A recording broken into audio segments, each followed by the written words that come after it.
इस्लामाबाद हो, लाहौर हो या फिर पेशावर, आज पाकिस्तान में हर जगह सिर्फ एक ही बात हो रही है कि भारत की तरफ से स्ट्राइक की गई है म्यांमार में। My God! और इस बार पाकिस्तान में नहीं, इस बार ये म्यांमार में हुआ है। चंद्रजीना, भारत ने म्यांमार पर कर दिया है बड़ा हमला। 400 किलोमीटर अंदर घुसकर भारत ने मुबैना तौर पर दहशतगर्दों के ठिकानों के ऊपर बमबारी की है। भी ये मैंने कहा था कि भारत चैन से नहीं बैठेगा। और बार बार होगा अब तो, क्योंकि जुलाई का मैं पहले बोला था आपको कि जुलाई से लेकर अक्टूबर तक मोदी जी रौद्र रूप लेने वाले हैं। वो बोलेंगे यहाँ पर ऑपरेशन सिंदूर हम पाकिस्तान के साथ करेंगे, लेकिन मोदी जी की आदत है जहां दिखाते हैं करते कुछ और है।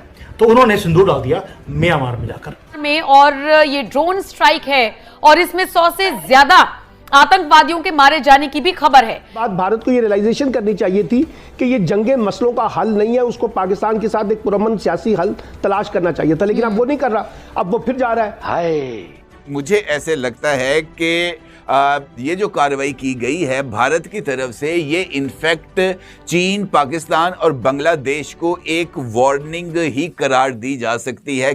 और ये वो ग्रुप है उल्फा 1 जो चाहता है कि असम को भारत से अलग किया जाए।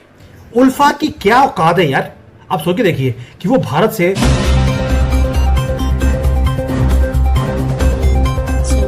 जय हिंद दोस्तों, welcome to make India special.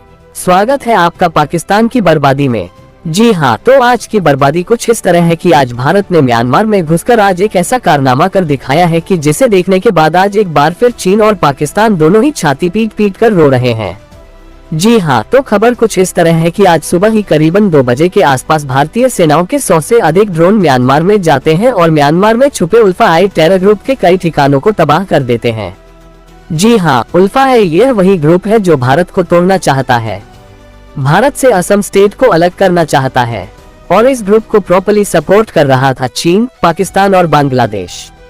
जी हाँ, परंतु ऑपरेशन सिंधु के बाद से ही भारतीय सरकार और भारतीय सेनाएं दोनों ही अपने एक्शन मूड में है और भारत के खिलाफ भारतीय सरकार किसी भी प्रकार की कोई भी दहशतगर्दी भारत में बर्दाश्त नहीं करेगी। तो चलिए वीडियो में आगे देखते हैं पाकिस्तानी मीडिया का रिएक्शन क्या है। भारत ने म्यांमार पर कर दिया है बड़ा हमला। 400 किलोमीटर अंदर घुसकर भारत ने मुबैना तौर पर दहशतगर्दों के ठिकानों के ऊपर बमबारी की है और इस हमले के अंदर 100 से ज्यादा जंगी ड्रोन्स ने हिस्सा लिया है और भारतीय फौज ने यह सारी की सारी कार्रवाई की है। बताया यह जाता है कि ये जो कार्रवाई भारतीय फौज की तरफ से की गई है म्यांमार के अंदर घुसकर, इसमें असम और नागालैंड में आज़ादी की तहरीक चलाने वालों को निशाना बनाने का दावा भी किया गया है।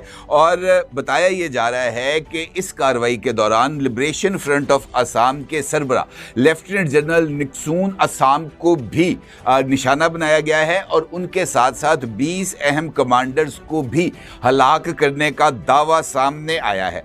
भारतीय मीडिया ने म्यांमार पर होने वाली इस कार्रवाई को आज़ाद कश्मीर पर मुमकिन कार्रवाई की फुल ड्रेस रिहर्सल भी करार दिया है, लेकिन मुझे ऐसे लग रहा है कि भारत की तरफ से की जाने वाली ये कार्रवाई इनफैक्ट चिकन नेक के ऊपर बढ़ते हुए दबाव को जो है ना उसको जरा कम करने की एक कोशिश के सिवा कुछ नहीं है।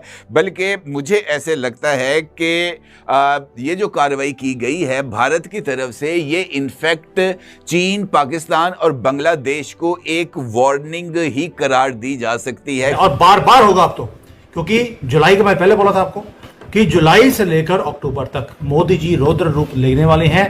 वो बोलेंगे यहाँ पर ऑपरेशन सिंदूर हम पाकिस्तान के साथ करेंगे, लेकिन मोदी जी की आदत है जहां दिखाते हैं करते कुछ और है। तो उन्होंने सिंदूर डाल दिया म्यांमार में जाकर।